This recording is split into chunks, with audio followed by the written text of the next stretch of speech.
So today we would be start a new topic, that is MOSFET scaling. In the last lecture, we have covered your source follower circuit as well as the comparison of all the configurations. Now we have to start with the MOSFET scaling. This is the last topic of this unit, MOSFET scaling and their small geometry effect. Okay, and what would be the impact on the W by L ratio of the MOSFET due to this scaling. Now, if you have to see the design of high density chips in the MOS VLSI. VLSI is a new term for you. It is means the very large scale integration. It is one of the field where we have to, or one of the technology you can say, for ICs. So the design of the high density chips in the MOS VLSI technology requires the packaging density of the MOSFET used in the circuit is as high as possible. So this is one of the requirement of your MOS VLSI, that packaging density should be as high as possible. And when you would be increase the packaging density as high as possible, then the size of the transistor would be reduces. So to keep the packaging density high, we have to be keep the size of the transistor small. So this is the correlation between both of them. And the reduction of the size is, that is the dimension of the MOSFET, is called the scaling. So this is the very important phenomena we used in the MOSFETs, that is called the scaling. Okay. Now we have to learn what is the scaling and what are different types of the scalings are there. So it is the expected that operational characteristics of MOS transistor will be changed with the reduction of the its sizes or its dimension. But when we do the scaling, it is expected that its characteristics would be changed, but we try to keep it same as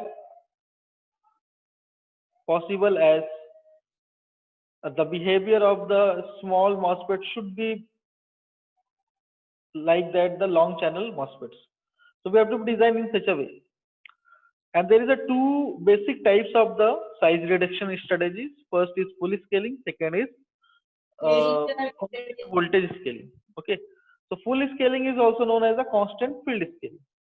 Now, in many of you in the mind you have the arises that first of all the term is density, packaging density, and second is the reduction in the size. So packaging density should be keep high as possible means what? We know that in a single IC, if it is made from the VLSI technology, so it is generally consist of nearly 10,000 to 10 lakhs of the transistor. From 10,000 to 10 lakhs of the transistor could be possible. So in a single IC of very small size, and on this particular small area, we have to be include the lakhs of the ICs. So how could it be possible? Obviously, we have to be reduce the size of the MOSFET. And as the number of MOSFET would be increases in the IC, your density of the IC would be, packaging density of the IC would be also increases. So it is very simple correlation. To increase the packaging density, we have to be reduce the size of the MOSFET first. Second, now we have to be see that there is a two different size reduction strategy. First one is the full scaling. Second one is the constant voltage scaling. When we have to do the scaling of the MOS transistor, it is concerned with the systematic reduction of overall dimension of the device as allowed by the available technology. Okay. So while and also we have to be preserve the geometric ratio same as in the larger device. So there are two kinds of the device. In the case of MOSFET, either long channel device or either short channel device. So here we are dealing with the scaling of the MOSFET. I mean, we are reducing the channel length, or we are reducing the dimension of the MOSFET. Means we are actually discussing about a short channel device.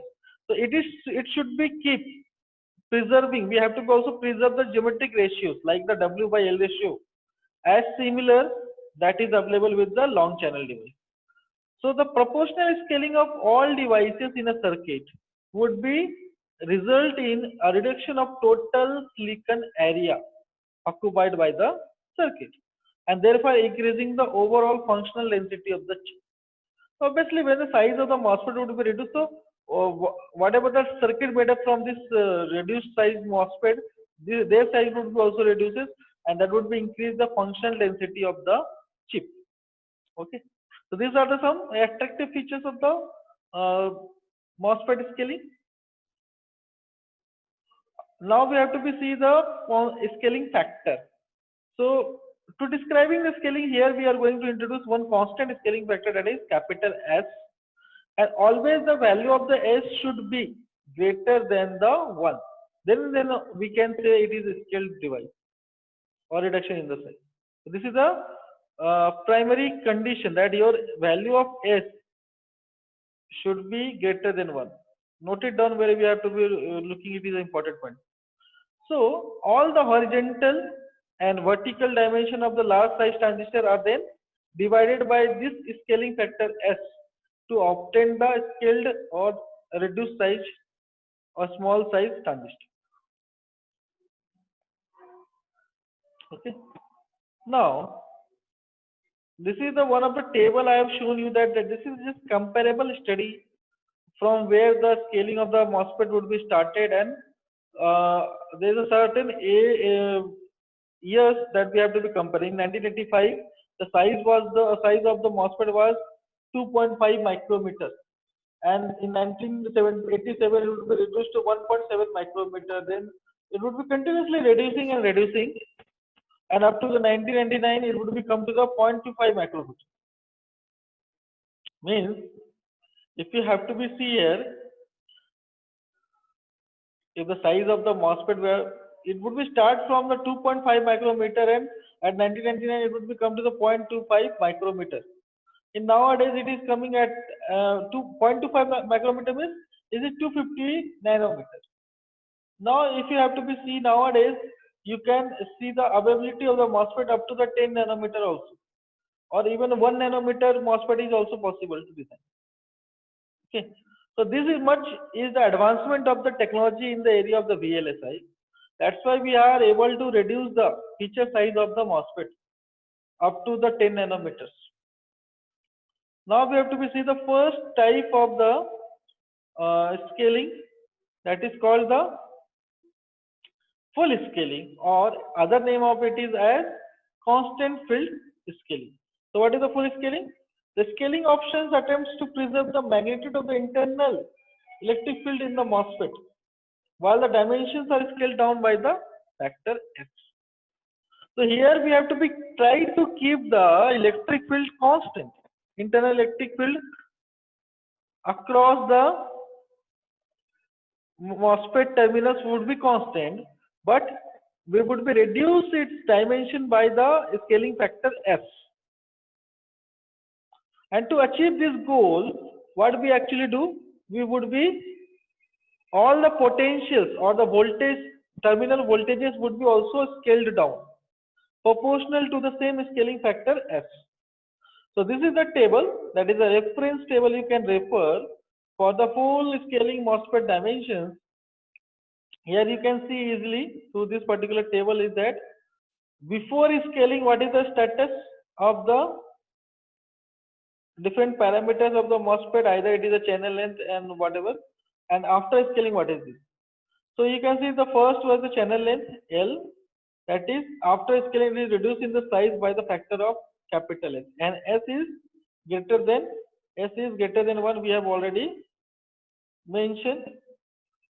Okay, so here you have to be see that similar fashion we have to be reduce the size of the width, channel width, that is again reduced by the factor of S, W by S.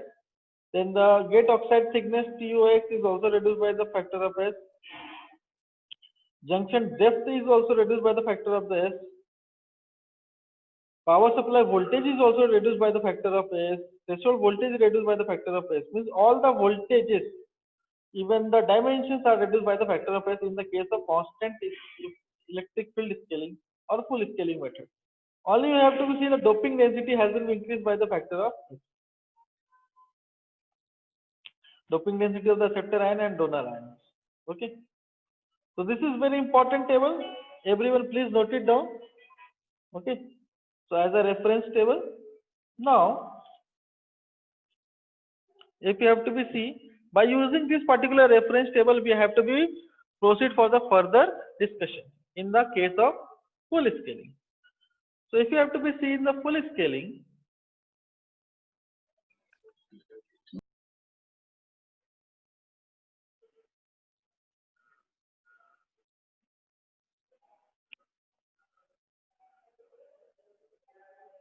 it would be assumed that surface mobility is not significantly affected by the scale doping density. In that previous table, we have not mentioned the mobility and other things. So it would be not affected by the scale doping density. The gate oxide capacitance per unit area on the other hand. So now we have to be see what is the new value of the oxide capacitance per unit area. Okay. After this scaling, what is the new value? So as we have to be say that mobility is constant. So as per the formula of the oxide capacitance per unit area, what is the formula? It is epsilon naught x upon TOX dash. Okay. Now, TOX dash is what? TOX upon S. Okay. We have seen in the previous table. So, if you have to be see overall, this would be become S into COX. Okay. Now, your oxide capacitance per unit area has been increased by the factor of S for the small size MOSFET device. So this is one of the feature of the scaling. And as COX, oxide capacitance per unit area, it is a part of transconductance parameter Kn. If you remember the formula of transconductance parameter Kn, what is this? Mu n COX W by twice of L. Okay. So we have seen that mu n is constant. COX is now increased by the factor of S. So what would be the value of the transconductance parameter now? And also W by L ratio, that is also known as the aspect ratio in technically. This aspect ratio of the MOSFET would also remains unchanged because we have, if you have to remember on the table, W reduced by the S, L is reduced by the factor of S, and both are the ratio when you have to be take as a aspect ratio. Those both of the S would be cancelled out, and your W by L ratio remains the same as in the case of the large size MOSFET. Okay. So there is no effect of the scaling on the W by L ratio. This is very important note. But W by L ratio remains constant. Mobility remains constant. Only the oxide capacitance per unit area has changed. Means also your transconductance parameter would be modified by the factor of S. Okay. So as your oxide capacitance per unit area is increased by the factor of S, similarly your transconductance parameter Kn is also increased by the factor of S. Now we have to see that also in this method all the terminal voltages are scaled down by the factor S as well. The linear mode drain current of the scaled MOSFET can be found as what? ID dash linear. It is the new drain current for the linear mode. Okay. So ID dash we have taken after scaling. So as per the regular formula Kn, here instead of Kn we have used the Kn dash because it is modified by the factor of S, twice of VGS dash because terminal voltage would be modified minus VT dash into VDS dash minus VDS dash full. So all the terminal voltage would be modified by the factor of S. That's why it is taken as a dash. Now we have to see it is increased by the factor of S. But VGS, VT, VDS, VDS, it would be decreased by the factor of, it all would be decreased by the factor of S. Okay, all would be decreased by the factor of S. Then what happens? If you have to take the LCM, S square would be there, 1 upon S square. We have taken out the 1 upon S square out of the bracket, and now remaining term is twice of VGS minus VT minus VDS minus VDS square. So means if you have to be ignore the terms of the S and S square, it would become the formula of ID linear for the regular size MOSFET or the large channel MOSFETs, and take this S is cancelled out here, so here only the 1 upon S would be remains. So now you can see after applying the full scaling method, your drain current in the linear region or non-saturation region is reduced by the factor of F. Similarly, your saturation mode drain current is also reduced by the same factor S. How you can see from this formula.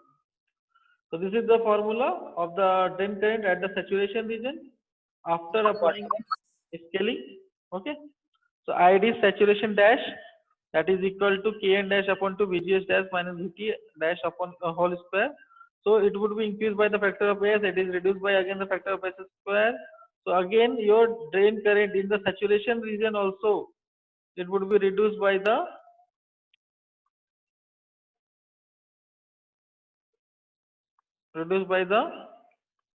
same factor S. Okay. Now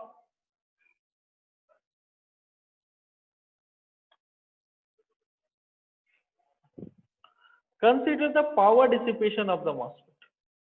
We have calculated the formula of the conductance parameter, term conductance parameter, oxide capacitance per unit area, and drain current in the saturation region, as well as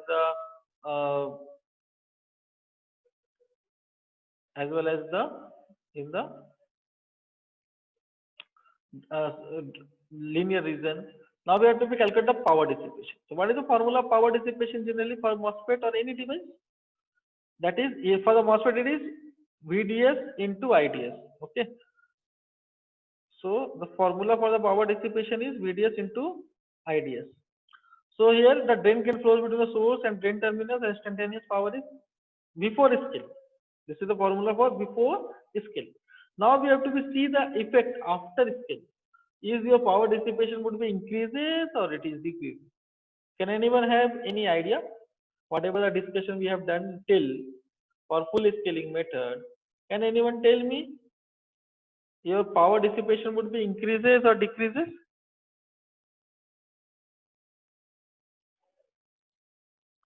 After scaling, what is the relationship between the P dash and simple P? What is the relationship? Is this same or increase or decrease?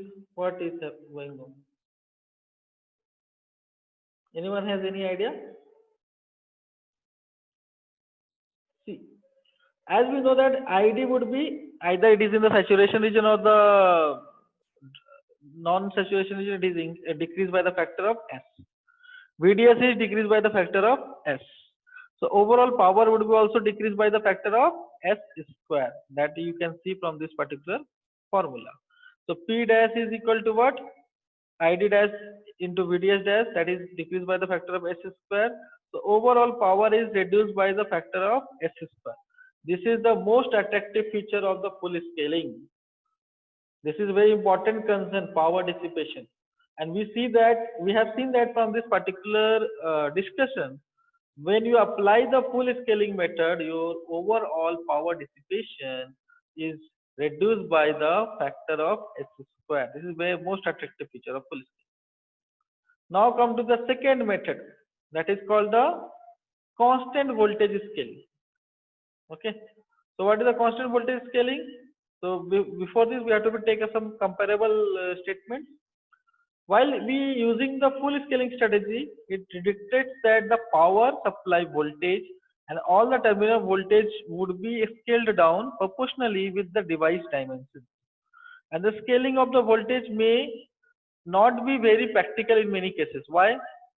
So we have seen in the full scaling method that we have decreased the dimension of the MOSFET as well as we have decreased the terminal voltages or supply voltages by the factor of S.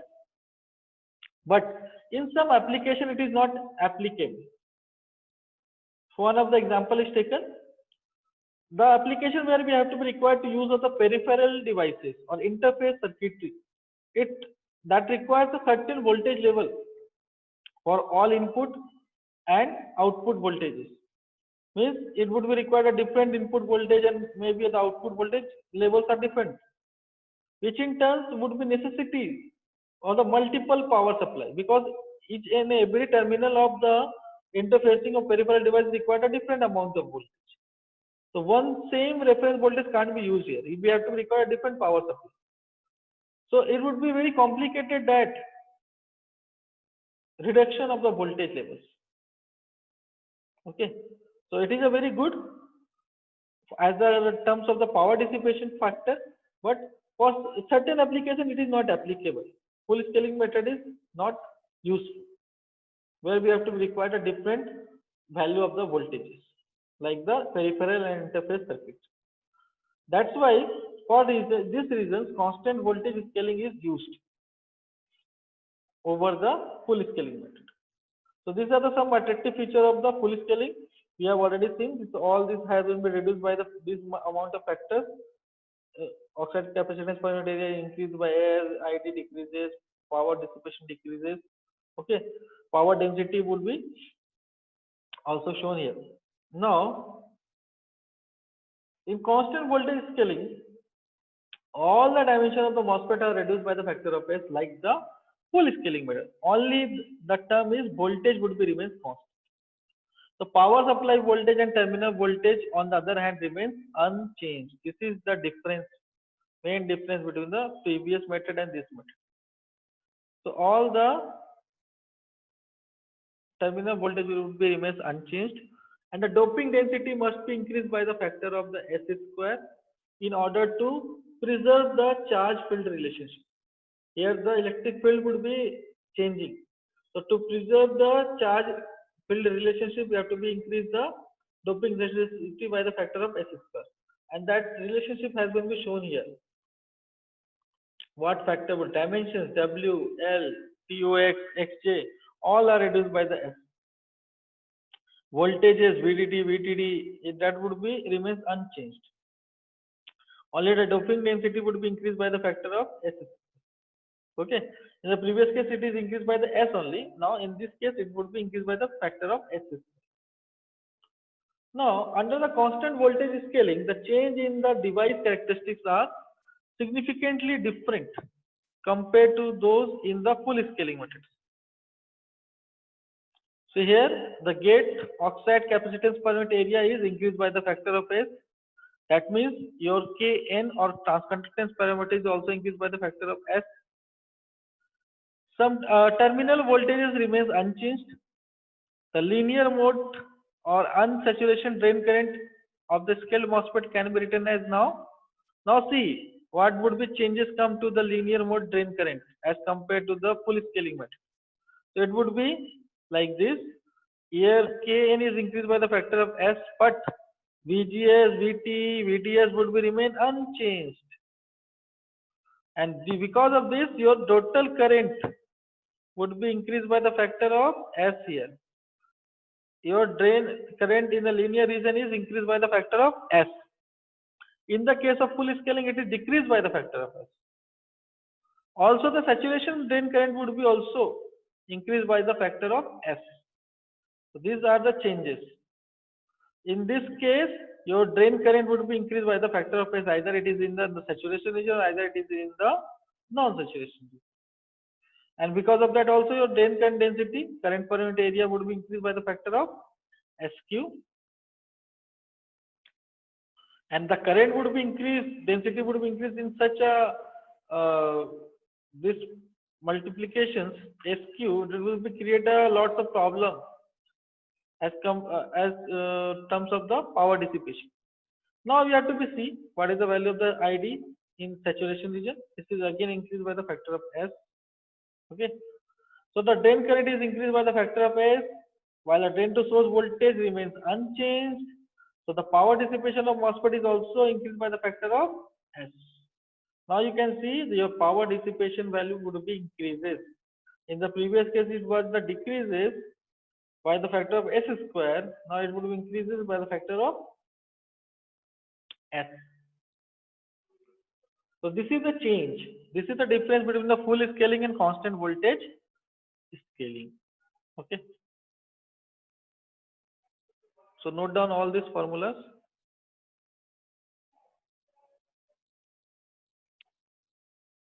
Okay. Now I think all of you have noted down.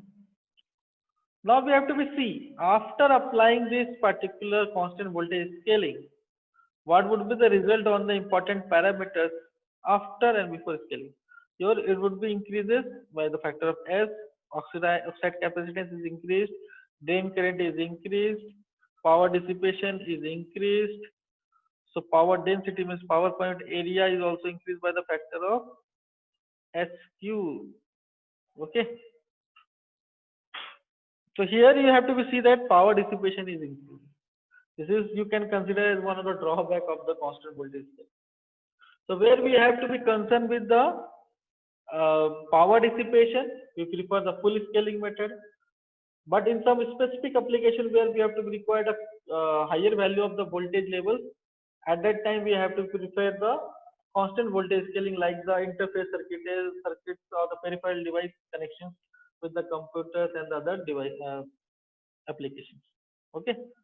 So in this way we have seen that there is a two popular methods used in the scaling, and that are full scaling or constant field electric scaling, and second one is the constant voltage scaling. Okay. So this is all about the MOSFET scaling. Now we have to be further move to the small geometry effect.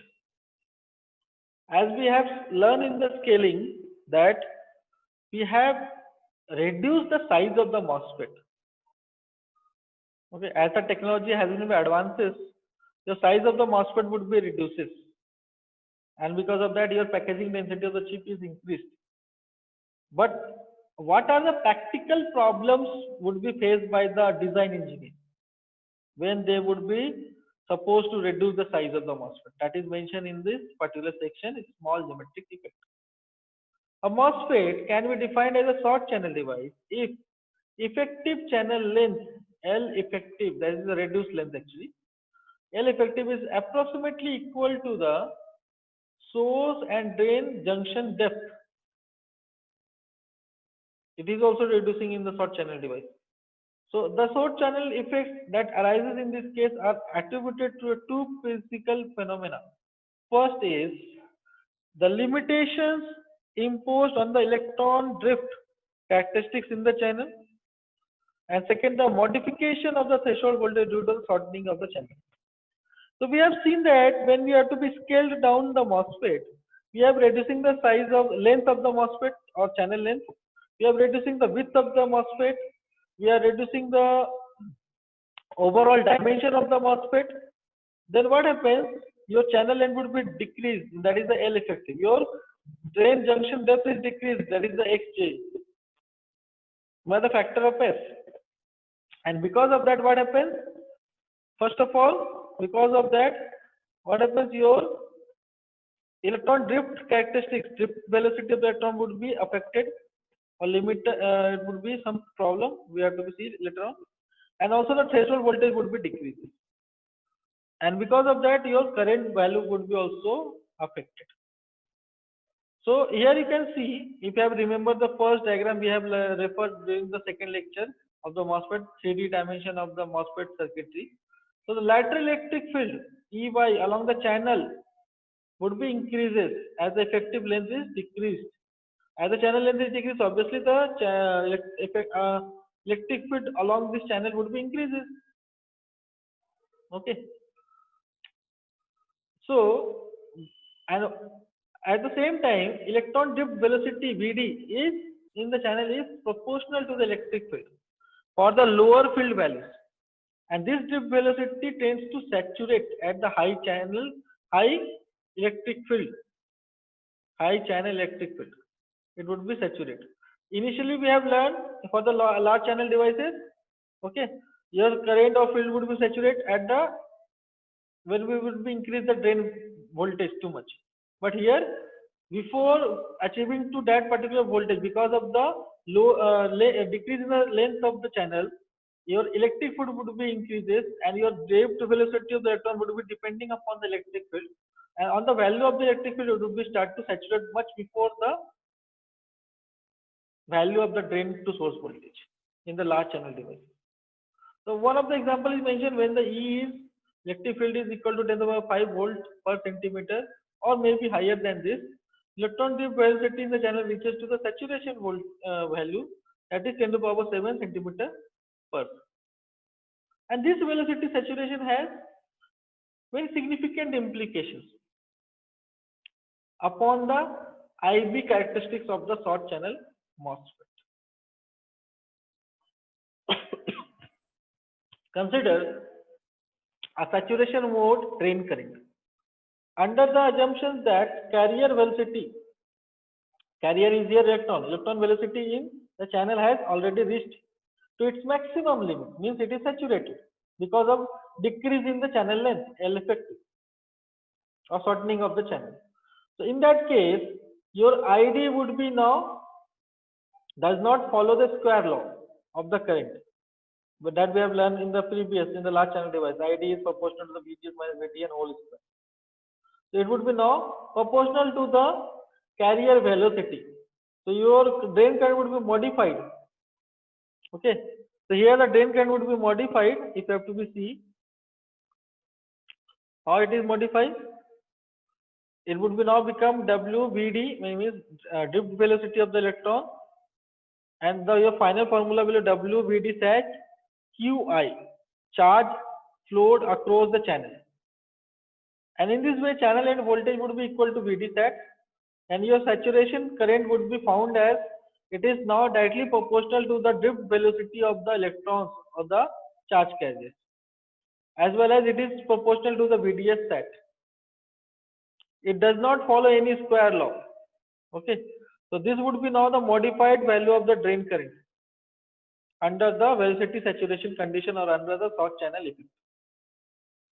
So this is the one of the modifications in the value of drain current for the short channel devices. So we have seen that the carrier velocity would be saturated, and because of that, what happens? It would be reduces the drain current at the saturation region, and your drain current value would be reduced, or it would be saturated more earlier as compared to the long channel device. For example, in the long channel device, if the drain current is saturated at the 10 milliampere, now it is saturated at the 8 milliampere, much before that the value in the long channel device. This is the because of the shortening of the channel. This is because of the saturation of the carrier velocity. Now your current is not longer the quadratic function of the gate to source voltage, and it will become independent of the channel length. It will only depend upon a channel width, oxide capacitance per unit area, drift velocity of the electrons, and VDS set.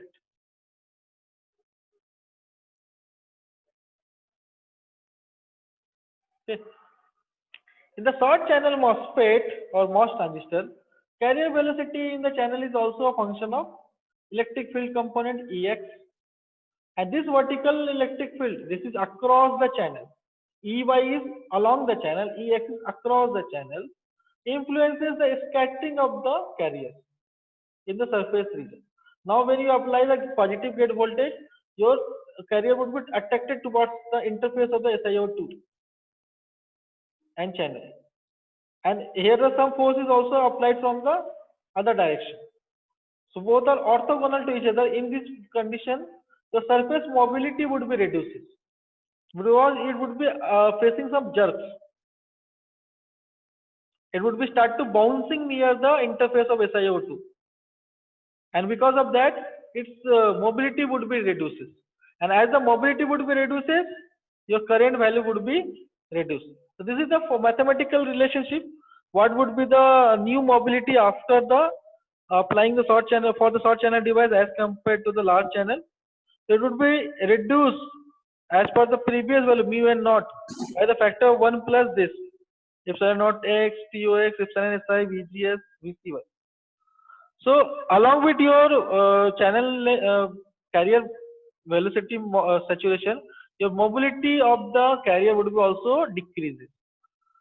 And this is the symbol. It is actually representing the empirical parameter. Okay. So if you have to be just simplify this previous equation, you would be get the effective mobility as mu and naught upon 1 plus eta VGS minus VT. Eta is the empirical coefficient. So you can see here your mobility of the carrier has been reduced as compared to the previous one, and this would be also result in the decrease in the drain current. Okay. So this is all about the MOSFET scaling, as well as you can say the short channel or a small geometry effect for the MOSFET. And we have seen that W by L ratio has not been affected. It would be remains the same, but some behavior of the or characteristics of the MOSFET has been modified because of the decrease in the mobility of the charge carriers as well as carrier velocity saturation. Okay. So this is all about the first unit. Anyone has any question, you can ask me. Today I would be post you the assignment related to the first unit also. Okay.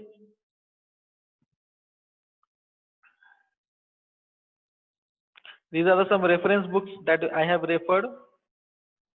Apart from this, I have also mentioned you that Niemann is maximum topic has been covered by Donald Niemann. Some of the topic of channel scaling is coming by the Kang, CMOS digital integrated circuit, or Behar Rajvi. Okay, last topic has been taken from this particular two books, and the rest of the most of the topic is taken from the Donald Niemann. You can also refer the Wallstedt book as well. Okay. Now, anyone want to ask the question? Please, you may ask.